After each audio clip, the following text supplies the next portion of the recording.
So Sadhguru, you've talked about well-being. One of the things that you say is it's all about how the body, mind, emotions, and most importantly, energy come together. And I think you've said it very eloquently, which says, when the body is feeling pleasant, we call it health. If it is feeling very pleasant, we call it pleasure, and so on. And you go on to say… You can go all the way. Sorry? You can go all the way. I can go all the way? So when the mind is feeling pleasant, we call it joy. When it is feeling very pleasant, we call it peace. When the emotion is feeling pleasant, we call it love. When it is feeling very pleasant, we call it compassion. When the energy is feeling pleasant, we call it bliss. And when it is very pleasant, we call it You're a very ecstasy. good student.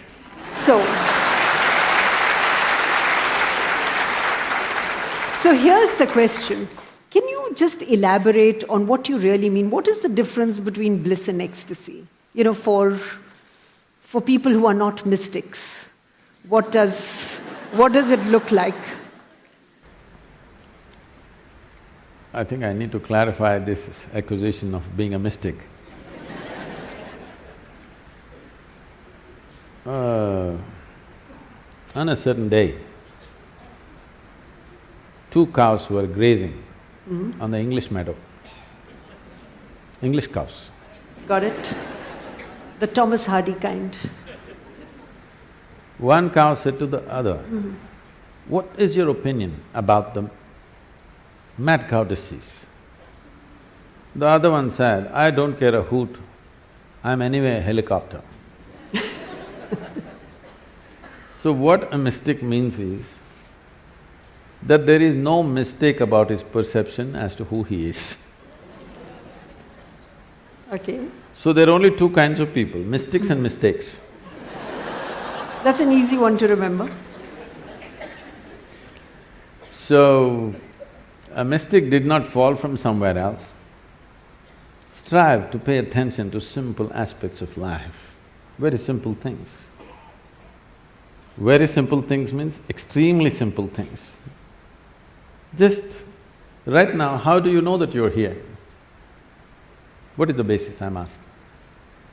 I am talking with you. Even when you're not speaking, you still know that you're here, right? Yeah. So how do you know? I'm perceiving What? that I am in this place.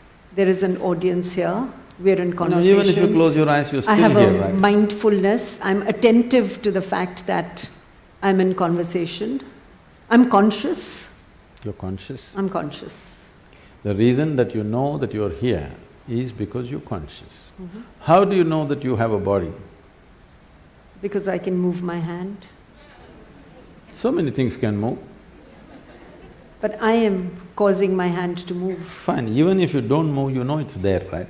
Yeah. How do you know? Because there is sensation in the body, Yeah. right? Yep. If no sensation in your body, you wouldn't know whether it's here or not.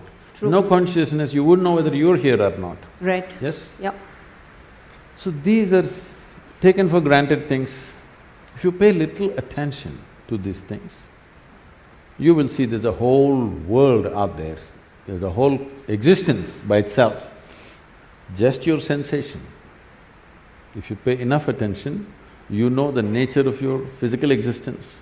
If you pay attention to what you're calling as my consciousness, you know the nature of your basic existence. Once you know the nature of your existence, that is when you can use this gadget well. I'm calling this a gadget because human mechanism is the most sophisticated mechanism on the planet. We are on top of the evolutionary heap, not for nothing. It's taken millions of years to manufacture you. Yes? Yeah. Not a simple process. An enormous process has happened to get you to this level of neurological sensitivity, sensations, awareness, everything. So these are the keys of your existence. But everybody is reading a book or they're looking at the cosmos through their iPhone. Nobody's paying attention to this because this is the basis of your existence. Only if you know this, you can employ this to its fullest capability. Even if you take your cell phone, the more you know about it, the better you can use it, isn't it? Right. The same with this. So what this whole unnecessarily exaggeration is not the word, unnecessarily decorated thing about self-realization means is, you know more about this or you know everything that's worth knowing about this. That means you can use this whichever way you want. If you want to sit still here for the rest of your life, you can sit. If you want to jump out and be active, you can do. If you want to do this and that together, you can do. Whatever you want, you can do because you know the mechanism fully, in its entirety, not just the physicality of it, but its entirety. So if you know this, suppose your body happens as per your instruction, your mind happens as per your instruction, your life energies happen as per your instruction, how will you keep it? Pleasant or unpleasant? Pleasant. Pleasant. At least for yourself, highest level of pleasantness. What you want for your neighbor may be debatable, but what you want for yourself is clear. So when you want pleasantness, now generally, if you are very pleasant, we say you're blissful. Now, bliss can get boring sometimes, okay? Yes? Good to know Pleasantness that. gets boring, isn't it, sometimes? You want some slosh to happen, now you use ecstasy. But that slosh cannot be kept up. Bliss can be kept for your entire life. Ecstasy cannot be kept for your entire life.